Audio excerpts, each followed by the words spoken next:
They range from the surreal to the spiral.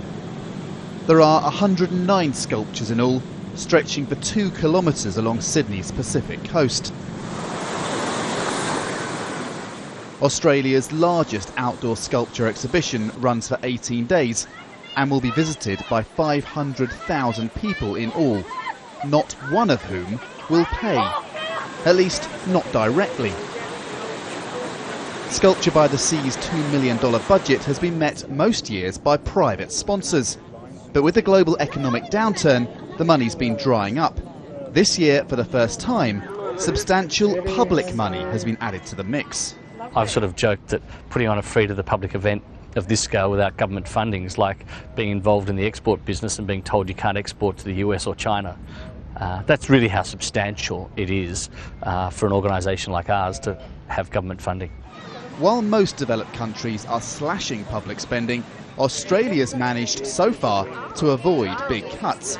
It still has publicly subsidised exhibitions like this because its economy has fared well over the last few years. This is where much of the wealth has come from. Selling minerals and other natural resources to Asia helped Australia to avoid recession entirely. The country's finance minister aims to bring his country's budget into surplus by the 2012-13 financial year, long before other countries. But the economic turmoil in Europe may threaten that. A report just out says the surplus target will be missed without Australia starting its own round of public sector cuts. Cutting back maybe 1–2% across the board sounds easy to do, but in practice it normally means cutting into programs which particular people have come to value, even cherish. Part of the trouble is that there are not enough visitors to Australia.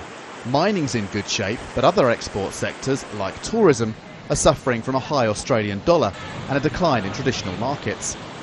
The number of Asians coming is up, but the number of Europeans visiting Australia has fallen off a cliff. And there are more direct consequences of Europe's problems. Australia's opposition has objected to the government's proposals to increase the country's contribution to the International Monetary Fund's bailout pot. The world's economy is not a pretty picture at the moment, and although the Asia-Pacific region has avoided the worst of it, it's not immune. When its leaders meet a few thousand kilometres in that direction in Hawaii at the end of the week, the fallout from the Eurozone crisis will be high on their agenda. Andrew Thomas, Al Jazeera, Sydney.